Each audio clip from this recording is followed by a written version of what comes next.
ಅದಂಗೆ ಸ್ವಲ್ಪ ಜಾಸ್ತಿಯಾಗಿ ಕಾಲೇಜ್ಗೆ ಹೋದ್ಮೇಲೆ ಫಸ್ಟ್ ಟೈಮು ಕಿರಿಕ್ ಪಾರ್ಟಿ ಟೀಮ್ ಅವ್ರು ಬರ್ತಾರೆ ಕಾಲೇಜ್ ಫಂಕ್ಷನ್ಗೆ. ಅವ್ರಿನ್ನ ರಿಕ್ಕಿ ಸಿನಿಮಾ ಪ್ರಮೋಷನ್, ರಕ್ಷಿತ್ ಸರು, ರಿಷಬ್ ಸರು, ಹರಿಪ್ರಿಯಾ ಮೇಡಮ್ 3 ಜನ ಬಂದಿರ್ತಾರೆ. ಅವ್ರು ಸ್ಟೇಜ್ ಮೇಲೆ ಏನೋ ಅವ್ರ ಮುಂದೆ ಮಿಮಿಕ್ರಿ ಮಾಡ್ತೀನಿ, ಅಲ್ಲೇ ಸ್ಟೇಜ್ ಮೇಲೆ ಅವ್ರಿಗೊಂದು ಅವಕಾಶ ಕೇಳ್ತೀನಿ, ಅವರು ಅವಕಾಶ ಕೊಡ್ತಾರೆ, ಹೇಳ್ತಾರೆ ಸ್ಟೇಜ್ ಮೇಲೆ ನೆಕ್ಸ್ಟ್ ಸಿನಿಮಾದಲ್ಲಿ ಹಾಕೊತೀವಿ ಸುಧಾಕರ್ನ ಅಂತ. ಒಂದು ಅರ್ಧ ಸಿನಿಮಾವರೆಗೂ ಅವ್ರ ಜೊತೆ ಓಡಾಡಿದ್ದೀನಿ ನಾನು. ಆಮೇಲೆ ಕಾಲೇಜ್ ಎಕ್ಸಾಮ್ಸು, ಇಲ್ಲಿ ಸಿನಿಮಾ ಶೂಟು. ಬಟ್ ಇಲ್ಲಿ ನಮಗೆ ಅಂಥ ಪ್ರಾಮಿನೆಂಟಾಗಿರೋ ರೋಲ್ ಏನು ಸಿಗ್ತಾ ಇರಲಿಲ್ಲ, ಸಣ್ಣ ಪುಟ್ಟದೇನೋ ಸಿಗೋದು. ಬಟ್ ಕಾಲೇಜು ಎಕ್ಸಾಮ್ಸ್ ಮಿಸ್ ಮಾಡಿ ಮಾಡೋಷ್ಟು ಇದಿರಲಿಲ್ಲ. ಅಲ್ಲಿ ಹೋಗ್ತಿದ್ವಿ, ಅದರಲ್ಲೂ ಸಖತ್ ಸ್ಕ್ಯಾಮ್ ಮಾಡೋರು. ಅಪ್ಲಿಕೇಶನ್ ಅಂತ ಹೇಳ್ಬಿಟ್ಟು 100 ರೂಪಾಯಿ 200 ರೂಪಾಯಿ ಎಲ್ಲ ಇಸ್ಕೊಂಡು ಆಡಿಷನ್ಸ್ ಮಾಡೋರು. ಅದೆಲ್ಲ ಸ್ಕ್ಯಾಮು. ಸುಮ್ಮನೆ ಯಾವುದೋ ಒಂದು ಹೋಟ್ಲಲ್ಲಿ ಅದೆಲ್ಲ ಸಿನಿಮಾಗಳೇ ಮಾಡ್ತಾ ಇರಲಿಲ್ಲ ಅವರು. ಇವಾಗ ಅವನು ಲೀಡಾಗಿ ಮಾಡಬೇಕು ಅಂತ ಇರುತ್ತೆ, ನನಗೂ ಲೀಡಾಗಿ ಬಟ್ ಒಂದೇ ಶಾರ್ಟ್ ಫಿಲಮಲ್ಲಿ ಎಲ್ಲರೂ ಇರೋಕ್ಕಾಗಲ್ಲ. ಸೊ ಅವ್ರದ್ದೊಂದು ಒಂದು ಡೈರೆಕ್ಟರ್ನ ಮಾಡ್ಕೊಂಡು ಅವರು ಹೀರೋ ಆಗಿ ಮಾಡೋ ಥರ ಶಾರ್ಟ್ ಫಿಲಮ್ಸ್ ಅವ್ರು ಮಾಡ್ತಾರೆ, ನಾನು ಹೀರೋ ಆಗಿ ಮಾಡೋ ಥರ ಶಾರ್ಟ್ ಫಿಲಮ್ಸ್ ನಾನು ಮಾಡ್ತಾಯಿರ್ತೀನಿ. ಎಲ್ಲರೂ ಸೇರ್ ಮಾಡೋ ಅಂಥದ್ದು ಅವಕಾಶ ಬಂದರೆ ಮಾಡ್ತೀವಿ. ಬಟ್ ಅದೇ ಇವಾಗ ಎಲ್ಲರೂ ಒಂದು 10 ನಿಮಿಷದಲ್ಲಿ 3 ಜನ ಹೀರೋ ಅಂತ ಹೆಂಗೆ ತೋರ್ಸೋಕ್ಕಾಗುತ್ತೆ. ಇಬ್ಬರು ರಿಟೈರ್ಡ್ ಅಂದರೆ ಇಬ್ಬರು ಕೆಲಸ ಮಾಡಲ್ಲ, ಮನೇಲಿ ಇರ್ತಾರೆ ಅಪ್ಪ ಅಮ್ಮ, ಇಬ್ಬರು ಇನ್ನೂ ಚಿಕ್ಕ ತಮ್ಮಂದರು, ಅದರಲ್ಲಿ ಒಬ್ಬ ಇವಾಗ ಕೆಲಸಕ್ಕೆ ಹೋಗ್ತಾನೆ. ಸೊ ಕಂಪ್ಲೀಟ್ ಎಲ್ಲ ನಮ್ಮದೇ ರೆಸ್ಪಾನ್ಸಿಬಿಲಿಟಿ. ಅದೇನೋ ಜನ ಅವ್ರು ನನ್ನ ಫುಲ್ ಕುಡ್ಕೊಂಡ್ಕೊಂಬಿಟ್ಟವ್ರೆ. ನನಗೆ ಆಲ್ಕೋಹಾಲು ಸ್ಮೋಕಿಂಗು ಇದೇನು ಅಭ್ಯಾಸ ಇಲ್ಲ, ಏನೂ ಮಾಡಲ್ಲ ನಾನು. ಈಗ ಶಾರ್ಟ್ ಫಿಲಮ್ ಕೂಡ ಮಾಡಿದ್ದೀರಾ, ಒಂದು ಸಿನಿಮಾ ಕೂಡ ಮಾಡಿದ್ದೀರಾ. ಶಾರ್ಟ್ ಫಿಲಮ್ಗೂ ಸಿನಿಮಾ ಮಾಡೋಕ್ಕೆ ಎಷ್ಟು ಡಿಫ್ರೆನ್ಸ್ ಇದೆ? ಯಾಕಂದ್ರೆ ನೀವೇ ಹೇಳ್ತಾ ಇದ್ರಿ ಸಿನಿಮಾಗಳಲ್ಲಿ ಅವಕಾಶ ಕೊಡಲ್ಲ ಅಂತ ಹೇಳ್ತಾ ಇದ್ರಿ. ಸಿನಿಮಾ ಸ್ವಲ್ಪ ಕಷ್ಟನೇ ಸರ್ ಯಾವಾಗಲೂ, ಯಾಕೆಂದರೆ ವರ್ಷಾನುಗಟ್ಟಲೆ ಟೈಮ್ ಹಿಡಿಯುತ್ತೆ. ಈಗ ಶಾರ್ಟ್ ಫಿಲಮ್ ಅಂದರೆ ಒಂದು 2 ತಿಂಗಳೊಳಗಡೆ ಕಂಪ್ಲೀಟ್ ರಿಹರ್ಸಲ್ಸ್ ಮಾಡಿ, ಶೂಟ್ ಮಾಡಿ, ಪೋಸ್ಟ್ ಪ್ರೊಡಕ್ಷನ್ ಮಾಡಿ, ಆಮೇಲೆ ರಿಸಲ್ಟು ತುಂಬ ಬೇಗ ಇರುತ್ತಲ್ಲ ಸರ್. ಯೂಟ್ಯೂಬಲ್ಲಿ ಹಾಕ್ತೀವಿ, ನಾವೇನೋ ದುಡ್ಡು ಹಾಕಿರ್ತೀವಿ, ಅದ್ರ ಅರ್ನಿಂಗ್ಸ್ ಗೊತ್ತಾಗ್ಬಿಡುತ್ತೆ, ಬರುತ್ತೋ ಇಲ್ವೋ. 90% ನಮ್ದು ಯಾವುದೂ ಲಾಸ್ ಆಗಿಲ್ಲ. ನಾವು ಹಾಕಿರೋ ಶಾರ್ಟ್ ಫಿಲಮ್ಸ್ ಎಲ್ಲ ನಾವು ಪ್ರಾಫಿಟಲ್ಲೇ ಮಾಡಿರೋದು, ಎಲ್ಲ ಒಳ್ಳೆಯದೇ ಆಗಿದೆ. ಸಿನಿಮಾ ಅದೇ ವರ್ಷಾನುಗಟ್ಟಲೆ ಟೈಮ್ ಹಿಡಿಯುತ್ತೆ, ದುಡ್ಡು ಇನ್ವೆಸ್ಟ್ಮೆಂಟ್ ಜಾಸ್ತಿ ಇರುತ್ತೆ. ಆಮೇಲೆ ಅದು ಥಿಯೇಟ್ರಿಗೆ ಬಂದು ನೋಡಬೇಕಲ್ಲ ಜನ. ನಮ್ಮನ್ನ ಯೂಟ್ಯೂಬಲ್ಲಿ ಲೈಕ್ ಮಾಡ್ತಿದ್ರೆ ಇವಾಗ ಥಿಯೇಟ್ರಿಗೆ ಬಂದು ನೋಡ್ತಾರೆ, ಅವ್ರನ್ನ ಅಲ್ಲಿ ಕರ್ಸೋ ಕೆಪಾಸಿಟಿ ನಮಗಿದೆಯಾ ಅನ್ನೋದು, ಅದೆಲ್ಲ ಒಂದಷ್ಟು ಹೊಸ ಪ್ರಯತ್ನಗಳು ಇವಾಗ ನಮಗೆ. ಈಗ ಆರಂಭದಲ್ಲಿ ಶಾರ್ಟ್ ಫಿಲಮ್ ಮಾಡ್ಬೇಕಾದ್ರೆ ದುಡ್ಡೆಲ್ಲ ಬಜೆಟ್ ಎಲ್ಲ ಅವಾಗ ಅಲ್ಲೆಲ್ಲ ಅವಾಗ ನಮ್ಗೆ ಹೆಲ್ಪ್ ಮಾಡಿದ್ರು ನಮ್ಮ ಬಾಸ್ ಇದ್ದಾರೆ ಅಲ್ಲಿ ಮಾಕ್ಲಿಲಿ, ಸೃಷ್ಟಿ ಲೋಕೇಶ್ ಅಂತ. ಸೊ ಫಸ್ಟು ಅವ್ರು ನಮಗೆ ಅಂದರೆ ನಮಗೆ ಸ್ಟೇಜ್ ಸೆಟ್ ಮಾಡ್ಕೊಡೋಕ್ಕೇನೆ, ಅಂದರೆ ಆ್ಯಸ್ ಅನ್ ಆ್ಯಕ್ಟರ್ ನಾವು ಹೊರಗಡೆ ತೋರಿಸ್ಕೊಳ್ಬೇಕಲ್ಲ, ಏನಾದರೂ ಒಂದು ಪ್ರೊಫೈಲ್ ಬೇಕಲ್ಲ, ಅದಕ್ಕೋಸ್ಕರ ಮಾಡಿ ಶಾರ್ಟ್ ಫಿಲಮ್. ಸೊ ಅವಾಗ ಅವರು ಅದಕ್ಕೆಲ್ಲ ಅವರೇ ಕಂಪ್ಲೀಟ್ ಸಪೋರ್ಟ್ ಮಾಡಿದ್ದು, ಫೈನಾನ್ಷಿಯಲಿ, ಲೊಕೇಶನು, ಶೂಟ್ ಎಲ್ಲ ಅವ್ರದ್ದೇ ಕಂಪ್ಲೀಟು. ಈ ಫೀಲ್ಡಿಗೆ ಬರಬೇಕು ಅನ್ಸುತ್ತೆ ಯಾಕೆ ಸರ್? ಈಗ ಪ್ರತಿಯೊಬ್ಬರಿಗೂ ಈಗ ಹೇಳಿದ್ರಿ ಓದಿದ್ದೀನಿ, ಇಂಜಿನಿಯರಿಂಗ್ ಮಾಡಿದ್ದೀನಿ ಅಂತ ಹೇಳಿದ್ರಿ, ಬಟ್ ಆ್ಯಕ್ಟರ್ ಆಗಬೇಕು ಅಂತ ಪರ್ಟಿಕ್ಯುಲರ್ ಆಗಿ ಅನ್ಸಿದ್ದು ಯಾಕೆ? ಅಂದರೆ ಅದು ಚಿಕ್ಕ ವಯಸ್ಸಿಂದ ಇಂಟ್ರೆಸ್ಟ್ ಸರ್. ನಮ್ಮ ಅಪ್ಪ ಎಲ್ಲ ಫುಲ್ ನಾಟಕದಲ್ಲಿದ್ದರು.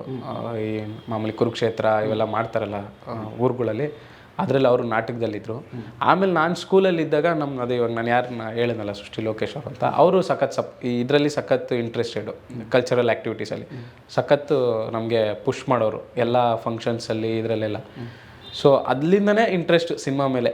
ಸೊ ಹೋಗ್ತಾ ಅದು ಕಾಲೇಜ್ ಡೇಸಲ್ಲಿ ಅದಂಗೆ ಸ್ವಲ್ಪ ಜಾಸ್ತಿಯಾಗಿ ಕಾಲೇಜ್ಗೆ ಹೋದ್ಮೇಲೆ ಫಸ್ಟ್ ಟೈಮು ಕಿರಿಕ್ ಪಾರ್ಟಿ ಟೀಮ್ ಅವ್ರು ಬರ್ತಾರೆ ಕಾಲೇಜ್ ಫಂಕ್ಷನ್ಗೆ. ಅವ್ರಿನ್ನ ರಿಕ್ಕಿ ಸಿನಿಮಾ ಪ್ರಮೋಷನ್, ರಕ್ಷಿತ್ ಸರು, ರಿಷಬ್ ಸರು, ಹರಿಪ್ರಿಯಾ ಮೇಡಮ್ 3 ಜನ ಬಂದಿರ್ತಾರೆ. ಅವ್ರು ಸ್ಟೇಜ್ ಮೇಲೆ ಏನೋ ಅವ್ರ ಮುಂದೆ ಮಿಮಿಕ್ರಿ ಮಾಡ್ತೀನಿ, ಅಲ್ಲೇ ಸ್ಟೇಜ್ ಮೇಲೆ ಅವ್ರಿಗೊಂದು ಅವಕಾಶ ಕೇಳ್ತೀನಿ, ಅವರು ಅವಕಾಶ ಕೊಡ್ತಾರೆ, ಹೇಳ್ತಾರೆ ಸ್ಟೇಜ್ ಮೇಲೆ ನೆಕ್ಸ್ಟ್ ಸಿನಿಮಾದಲ್ಲಿ ಹಾಕೊತೀವಿ ಸುಧಾಕರ್ನ ಅಂತ. ಸೊ ಕಿರಿಕ್ ಪಾರ್ಟಿ ಶೂಟಿಂಗ್ ಟೈಮು ಆಡಿಷನ್ಸಲ್ಲಿ ಅವ್ರ ಜೊತೆ ಟ್ರಾವೆಲ್ ಆಗ್ತೀನಿ. ಒಂದು ಅರ್ಧ ಸಿನಿಮಾವರೆಗೂ ಅವ್ರ ಜೊತೆ ಓಡಾಡಿದ್ದೀನಿ ನಾನು. ಆಮೇಲೆ ಕಾಲೇಜ್ ಎಕ್ಸಾಮ್ಸು, ಇಲ್ಲಿ ಸಿನಿಮಾ ಶೂಟು. ಬಟ್ ಇಲ್ಲಿ ನಮಗೆ ಅಂಥ ಪ್ರಾಮಿನೆಂಟಾಗಿರೋ ರೋಲ್ ಏನು ಸಿಗ್ತಾ ಇರಲಿಲ್ಲ, ಸಣ್ಣ ಪುಟ್ಟದೇನೋ ಸಿಗೋದು. ಬಟ್ ಕಾಲೇಜು ಎಕ್ಸಾಮ್ಸ್ ಮಿಸ್ ಮಾಡಿ ಮಾಡೋಷ್ಟು ಇದಿರಲಿಲ್ಲ. ಸೊ ಅದಕ್ಕೆ ಅಲ್ಲಿ ಅವಾಗ ಅದನ್ನು ಬಿಟ್ಟು ಮತ್ತೆ ಕಾಲೇಜಿಗೆ ಬರ್ತೀನಿ, ಆ ಟೀಮ್ನ ಬಿಟ್ಟು. ಅದಾದಮೇಲೆ ಮತ್ತೆ ಆಡಿಷನ್ಸ್ ಅಟೆಂಡ್ ಮಾಡಿಕೊಂಡು ಮನಸ್ಸು ಮಲ್ಲಿಗೆ ಅಂತ Sairat remake, S Narayan sir direction, Rockline productions, ಅದು ಫಸ್ಟ್ ಸಿನಿಮಾ, ಅದು ಥ್ರೂ ಆಡಿಷನ್ಸೇ. ಆವಾಗ ಒಂದು 3-4 ಸಿನಿಮಾ ಮಾಡ್ತೀವಿ. ಮತ್ತೆ ಇಂಜಿನಿಯರಿಂಗ್ ಕಂಪ್ಲೀಟ್ ಮಾಡಿ ಲಾಕ್ಡೌನ್ ಆಗುತ್ತೆ, ಶಾರ್ಟ್ ಫಿಲಮ್ಸ್, ಅಲ್ಲಿಂದ ಹೊಸ ಜರ್ನಿ. ಮತ್ತೆ ಅಂದರೆ ಅನ್ಕೊಂಡ ಮಟ್ಟಕ್ಕೆ ಆಗ್ತಾ ಇಲ್ಲ, ಅವಕಾಶಗಳು ಸಿಕ್ತು, ಅಂದ್ಕೊಂಡಿದ್ದ ಮಟ್ಟಿಗೆ ಆಗಿಲ್ಲ. ಸೊ ಅದಕ್ಕೆ ಮತ್ತೆ ಇಲ್ಲ ಏನು ಈಗ ಅವ್ರಿವ್ರ ಹತ್ರ ಹೋಗಿ ಅವಕಾಶ ಕೇಳೋ ಬದಲು ನಾವೇ ಏನೋ ಮಾಡಿ ಅವಕಾಶ ಬರೋ ಥರ ಮಾಡ್ಕೋಬೇಕು ಅಂತ ಶಾರ್ಟ್ ಫಿಲಮ್ಮು ಫಸ್ಟ್ ಒಂದು ಆಲ್ಬಮ್ ಸಾಂಗ್ ಮಾಡಬೇಕು ಅಂದ್ಕೊಂಡಿದ್ದೆ, ಅದಾಗಲಿಲ್ಲ. ಶಾರ್ಟ್ ಫಿಲಮ್ ಮಾಡಿದ್ವಿ, ಅದು ಚೆನ್ನಾಗಿ ಹೋಯಿತು. ಅಲ್ಲಿಂದ ಚೆನ್ನಾಗಿ ಹೋಗಿದೆ ಲೈಫ್. ಆ್ಯಕ್ಚುಲಿ 7-8 ಇಯರ್ಸ್ ಬ್ಯಾಕ್ ಅಂದರೆ ವಾಟ್ಸಪ್ಪಲ್ಲಿ ಫಾರ್ವರ್ಡ್ ಮೆಸೇಜ್ಗಳು ಬರೋದು, ಅಲ್ಲಿ ಇಲ್ಲಿ ಆಡಿಷನ್ಸ್ ಇದೆ, ಆ ಸಿನಿಮಾ ಈ ಸಿನಿಮಾ ಅಂತ. ಅಲ್ಲಿ ಹೋಗ್ತಿದ್ವಿ, ಅದರಲ್ಲೂ ಸಖತ್ ಸ್ಕ್ಯಾಮ್ ಮಾಡೋರು. ಅಪ್ಲಿಕೇಶನ್ ಅಂತ ಹೇಳ್ಬಿಟ್ಟು 100 ರೂಪಾಯಿ 200 ರೂಪಾಯಿ ಎಲ್ಲ ಇಸ್ಕೊಂಡು ಆಡಿಷನ್ಸ್ ಮಾಡೋರು. ಅದೆಲ್ಲ ಸ್ಕ್ಯಾಮು. ಸುಮ್ಮನೆ ಯಾವುದೋ ಒಂದು ಹೋಟ್ಲಲ್ಲಿ ಅದೆಲ್ಲ ಸಿನಿಮಾಗಳೇ ಮಾಡ್ತಾ ಇರಲಿಲ್ಲ ಅವರು. ಸೊ ಅದೆಲ್ಲ ಅಟೆಂಡ್ ಮಾಡಿದ್ದೀವಿ. ಸ್ಕ್ಯಾಮಲ್ಲೂ ನೀವು ಅದೆಲ್ಲ ಅವಾಗ ಅಷ್ಟು ಈ ಇಂಟ್ರೆಸ್ಟ್ ಸರ್ ಸಿನಿಮಾ ಅಂದರೆ. ಒಂದೇ ಒಂದ್ಸಲಿ ಸ್ಕ್ರೀನಲ್ಲಿ ಬಂದುಬಿಟ್ರೆ ನಮ್ಮನ್ನು ಜನ ಗುರುತಿಸ್ತಾರೆ ಅಂತ ಒಂದು ಆಸೆ ಇರುತ್ತಲ್ಲ, ಅವಾಗ ಆ ಥರ ತುಂಬ ಅಲ್ದಾಡಿದ್ದೀವಿ. ನಿಮ್ಮ ನೇಟಿವ್ ಯಾವ ಸರ್? ನೇಟಿವ್ ಬಂದ್ಬಿಟ್ಟು ಶಿರಾದಿಂದ ಆಚೆ ಸರ್. ಶಿರಾ ತುಮಕೂರು ಶಿರಾ ಇದೆಯಲ್ಲ ಅದರಿಂದ ಆಚೆ ರೊಳ್ಳೆ ಅಂತ ಆಂಧ್ರಾಗೆ ಬರೋದು. ಅದು ಕನ್ನಡ ಮಾತಾಡೋದು ಬಟ್ ಆಂಧ್ರ ಸ್ಟೇಟು. ಅಂದರೆ ಸ್ಟೇಟ್ ಆಂಧ್ರಾಗೆ, ಗೌರ್ಮೆಂಟ್ ಆಂಧ್ರ, ಬಟ್ ಮಾತಾಡೋದು ಕನ್ನಡ. ಆ ಥರ ಒಂದು ಪ್ಲೇಸು. ನಿಮಗೂ ತೆಲುಗು ಎಲ್ಲ ಬರುತ್ತೆ. ಅದು ಆಮೇಲೆ ನಾನು ಚಿಕ್ಕ ವಯಸ್ಸು ಫಸ್ಟ್ ಸ್ಟ್ಯಾಂಡರ್ಡಿಂದ ಇಲ್ಲಿ ಮಾಕ್ಲಿಲೇ ಇರೋದು, ಬೆಂಗಳೂರು ನೆಲಮಂಗಲ ಮಾಕ್ಲಿ. ಸೊ ಈಗ ಹೇಳ್ತಾ ಇದ್ರಿ, ಈಗ ಜೊತೆಗೆ ಏನಾಗುತ್ತೆ ಅಂದರೆ ಆರಂಭದಲ್ಲಿ ಒಂದಷ್ಟು ಜನ ಜೊತೆಗೆ ಸೇರ್ಕೊಂಡು ಮಾಡ್ತಾ ಇರ್ತೀರಾ. ಹೋಗ್ತಾ ಹೋಗ್ತಾ ನೀವೇ ಕೆಲವು ಶಾರ್ಟ್ ಫಿಲಮ್ ಮಾಡ್ತೀರಾ, ಅವರೇ ಒಂದಷ್ಟು ಶಾರ್ಟ್ ಫಿಲಮ್ ಮಾಡ್ಕೊಂಡು ಹೋಗ್ತಾರೆ. ಎಲ್ಲ ಒಂದು ಕಡೆ ಕಮೆಂಟ್ಸ್ ಬಾಕ್ಸಲ್ಲಿ ಅಬ್ಸರ್ವ್ ಮಾಡಿರ್ತೀರಾ, ಯಾಕೆ ಡಿವೈಡ್ ಆಗ್ಬಿಟ್ರಾ? ಅಲ್ಲ, ಡಿವೈಡ್ ಅಂದರೆ ಅದೇನಿಲ್ಲ ಸರ್. ಈಗ ಸ್ಟಾರ್ಟಿಂಗಲ್ಲಿ ಎಲ್ಲರೂ ಇನ್ನೂ ಹೊಸಬ್ರು, ಸೊ ಅವಾಗೆಲ್ಲ ಜೊತೆಲಿ ಸೇರ್ ಮಾಡಿದ್ದೀವಿ. ಹೋಗ್ತಾ ಹೋಗ್ತಾ ಅವ್ರದ್ದಾದಂಥ ರೆಕಗ್ನೇಷನ್ ಬರುತ್ತಲ್ವಾ. ಇವಾಗ ಅವನು ಲೀಡಾಗಿ ಮಾಡಬೇಕು ಅಂತ ಇರುತ್ತೆ, ನನಗೂ ಲೀಡಾಗಿ ಬಟ್ ಒಂದೇ ಶಾರ್ಟ್ ಫಿಲಮಲ್ಲಿ ಎಲ್ಲರೂ ಇರೋಕ್ಕಾಗಲ್ಲ. ಸೊ ಅವ್ರದ್ದೊಂದು ಒಂದು ಡೈರೆಕ್ಟರ್ನ ಮಾಡ್ಕೊಂಡು ಅವರು ಹೀರೋ ಆಗಿ ಮಾಡೋ ಥರ ಶಾರ್ಟ್ ಫಿಲಮ್ಸ್ ಅವ್ರು ಮಾಡ್ತಾರೆ, ನಾನು ಹೀರೋ ಆಗಿ ಮಾಡೋ ಥರ ಶಾರ್ಟ್ ಫಿಲಮ್ಸ್ ನಾನು ಮಾಡ್ತಾ ಇರ್ತೀನಿ. ಎಲ್ಲರೂ ಸೇರ್ ಮಾಡೋ ಅಂಥದ್ದು ಅವಕಾಶ ಬಂದರೆ ಮಾಡ್ತೀವಿ. ಬಟ್ ಅದೇ ಇವಾಗ ಎಲ್ಲರೂ ಒಂದು 10 ನಿಮಿಷದಲ್ಲಿ 3 ಜನ ಹೀರೋ ಅಂತ ಇನ್ನು ಹೆಂಗೆ ತೋರ್ಸೋಕ್ಕಾಗುತ್ತೆ? ಯಾರೋ ಒಬ್ಬರು ಹೀರೋ ಒಬ್ಬರು ಹೀರೋಯಿನ್ ಅಂದರೆ ಒಂದು ಫೀಮೇಲ್ ಲೀಡು ಒಂದು ಮೇಲ್ ಲೀಡು, ಗಂಡ ಹೆಂಡ್ತಿನೋ ಏನೋ ಒಂದು ಲವ್ ಸ್ಟೋರಿನೋ ಮಾಡ್ಬೋದು. 3-4 ಜನ ಹುಡುಗರು ಮಾಡೋ ಥರ ಆಗಲ್ವಲ್ಲ ಇವಾಗ. ಈಗ ಅಂದರೆ ದೂರ ಇದ್ರು ಇಲ್ಲ ಚೆನ್ನಾಗಿದ್ದೀವಿ. ನಮ್ಗೆ ಇವಾಗ ಸಿನಿಮಾ ಮಾಡಿದ್ದೀವಲ್ಲ, ಸಿನಿಮಾ ರಿಲೀಸಿಗೆ ರೆಡಿ ಇದೆ. ಸೊ ಚೆನ್ನಾಗಿದ್ದೀವಿ. ಬಟ್ ಅದೇ ಶಾರ್ಟ್ ಫಿಲಮ್ಸ್ ಮಾಡೋಕ್ಕಾಗಲ್ಲ ಅಷ್ಟೇ. ಸಿನಿಮಾ ಮಾಡಿದ್ದೀವಿ, ಆ ಸಿನಿಮಾ ರಿಸಲ್ಟ್ ಮೇಲೆ ಮತ್ತೆ ಅದು ಡಿಪೆಂಡ್ಸ್ ಹೆಂಗೆ ನೆಕ್ಸ್ಟ್. ಶಾರ್ಟ್ ಫಿಲಮ್ ಮಾಡ್ತಾ ಇದ್ದೀರಾ? ಶಾರ್ಟ್ ಫಿಲಮ್ಸ್ ಮಾಡ್ತಾ ಇದ್ದೀವಿ.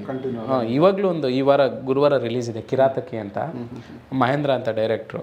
ನಮ್ಮ ಈ ರೀಸೆಂಟಾಗಿ 7 Wonders 14 Wonders ಅಂತ ಸಖತ್ ವೈರಲ್ ಆಗಿದೆ ಕಂಟೆಂಟ್ಸ್. ಅವನು 3 ಲ್ಯಾಂಗ್ವೇಜಸಲ್ಲಿ ವೈರಲ್ ಆಗಿದೆ, ಕನ್ನಡ, ತೆಲುಗು, ತಮಿಳು. ಅವನ ಜೊತೆ ನಾನು ಮಾಡ್ತಾಯಿದ್ದೀನಿ, ಅವನದೇ ಚಾನಲ್ಲು. ಈ ಗುರುವಾರ ರಿಲೀಸು ಒಂದು ಕಿರಾತಕ ಸ್ಟೈಲಲ್ಲೇ ಹಳ್ಳಿ love story, comedy love story. So ಅದಕ್ಕೆ ಟೈಟ್ಲು ಕಿರಾತಕಿ ಅಂತ ಇಟ್ಟಿದ್ವಿ.